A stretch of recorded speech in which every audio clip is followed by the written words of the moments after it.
Hey guys, one pot dishes are my favorite to make. For one, they are very delicious, they are easy to make, and one more advantage, very little dishes to do. So today I'm sharing a very simple recipe of a slow cooked beef stew with just a few ingredients, some carrots, some peppers, some scallions and onions. It's going to be easy, and then we are going to serve it with some creamy mashed potatoes. So before I start, if it's your first time here, as always, you're welcome. Karibu sana. I share tips and ideas on how to be better cooks in our own kitchens. So let's go ahead and start prepping for this delicious dish. So for our beef, I have a piece of a bottom round here. This is very good also for oven roast.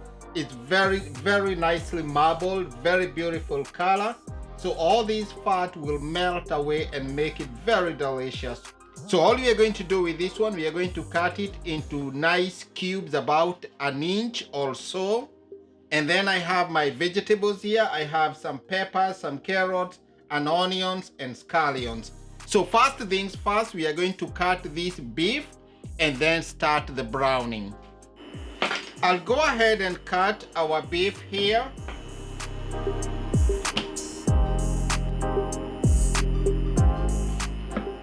I need some nice pieces. So take that.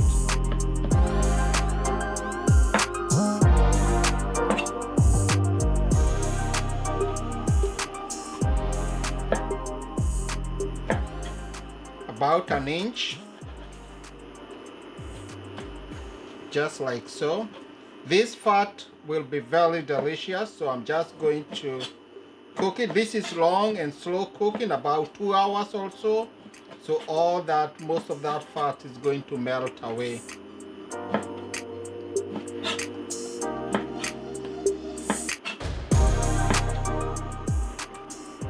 You can definitely cut them smaller, but I like them nice pieces. Remember, they are going to shrink as they cook. We'll put the cut beef into this bowl, and then I have about 1.5 tablespoons of flour.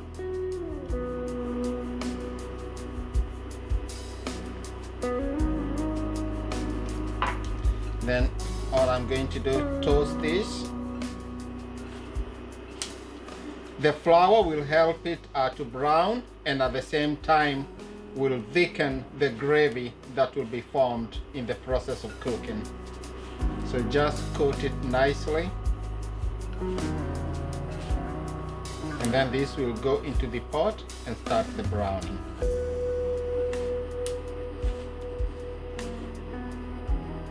So into our pot here, add some vegetable oil, about a tablespoon or so. And then I'm going to add my beef. If your pot is too small to feed the beef, you want to brown this in batches. This seems to work. You want to leave it alone to brown. So I cleaned my cutting board. Our beef continues to brown. We are going to start prepping the rest of the ingredients, starting with the vegetables, our garlic, ginger, and then peel the carrot, the onions, and the pepper.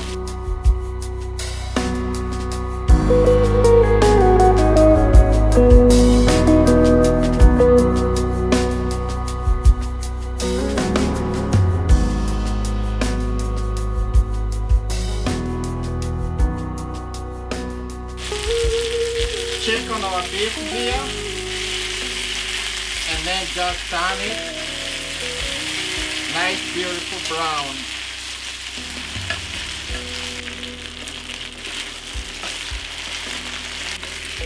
So our beef cubes here are all nicely browned, as you can see.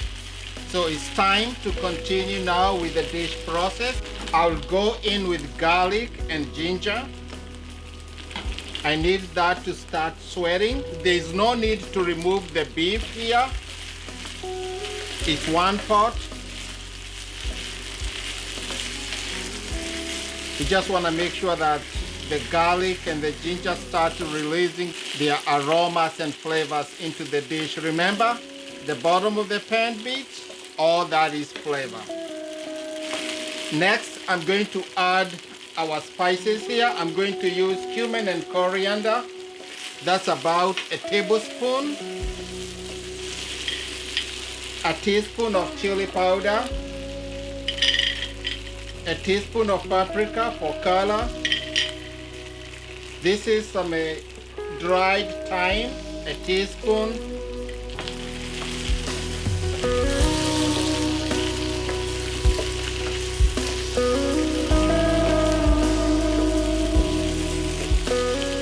I'm also going to season this with some salt, a good amount, and black pepper. Oh, nice aroma starting to come out here. I'll add a tablespoon of tomato paste. The spices are so fragrant.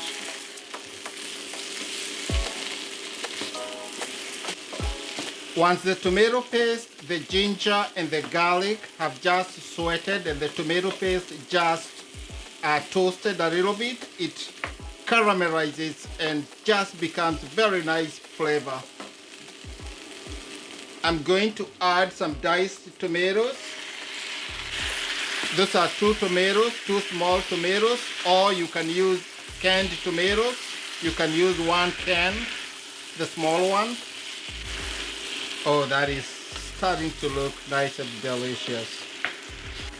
I'm going to add my onion at this point. The reason I didn't add my onion, for me, I want them to count almost like vegetables. So I want them to be nice and whole. Give it a few turns. I'm going to deglaze this with just about a tablespoon of red wine vinegar. If you are using wine, table wine, this is good to deglaze the pan. In this case, we are using the vinegar. It just adds acidity to a dish. Once the vinegar evaporates, I'm going to add about 2 cups of beef stock.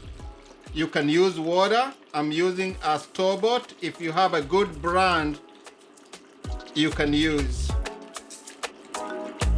Just cover the beef.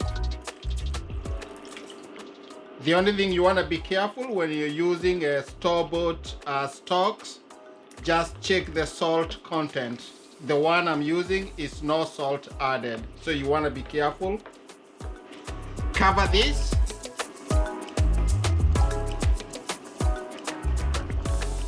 So our pot here has come to a boil. I'm going to give it just a pinch of sugar. It's very good for balancing the flavors. It's definitely optional. 2 bay leaves and then a splash of Worcestershire sauce. This adds a good amount of depth to a dish. At this point, you can check the seasoning. Always good to season as you go. Definitely need some salt and pepper. Put the cover back. I'll cook this for about an hour and a half and then I will add the vegetables. This is also a very good recipe that you can use a hot pot or the slow cooker. Just add all the vegetables, set it, and you're all done. So this beef has been bubbling here for about an hour and a half. Give it a nice quick stir. Looks so good. So definitely the beef has gotten a very good head start. Remember, it's a tough cut of beef, so we needed that. So this time I'm going to add all my vegetables in one batch, the carrot, the bell peppers, and then I discovered some celery right in my fridge. I pulled them out, cut them, and I'm adding them all together. You can never go wrong with vegetables. Personally, when I'm cooking, I love to have more vegetables in my dishes. This looks so good. In another hour, we have a dish to enjoy. In the meanwhile, as our beef continued to cook, I peeled 4 Idaho potatoes, cleaned them, and then I started them for a mashed potato that is going to go with this dish. So as our beef continues to cook, our potatoes seems to be ready here. They are nice and soft. So I'll bring the pot to the sink and drain them. Put the potatoes back into the pot and then back on the stove. So to finish the mashed potatoes, I have a knob of butter here which I softened. I'm going to put like a tablespoon or so. Going to add like a tablespoon of good olive oil here. Season this with some salt. I like pepper. You can use white pepper or just skip it all together. But I love pepper. And then for me, I'm going to scoop in a good heaping of yogurt here. You can use cream fresh. I'm going to go in with a potato masher. The yogurt adds just a good richness and creaminess to the mashed potatoes. When I'm making a big batch of this, I use my mixer, especially for catering orders, and you get very beautiful whipped mashed potatoes. You can also add milk with this, buttermilk. The options are unlimited. I'll keep this warm, wait for our beef to get done.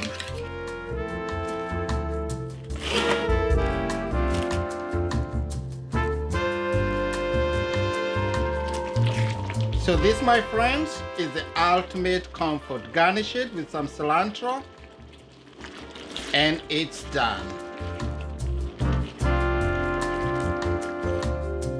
So there you go, my friends. I'll go sit down and enjoy this delicious and comforting dish. It's a dish that you can make any day of the week, and especially here when it's getting colder and colder, you are going to enjoy this. So thank you so much for watching. If it's your first time here today, thank you for coming. If you are not yet subscribed, please remember to subscribe to my channel. Leave me a comment, like, and watch more of my videos. Until next time, I'll see you soon. Let me go and enjoy this.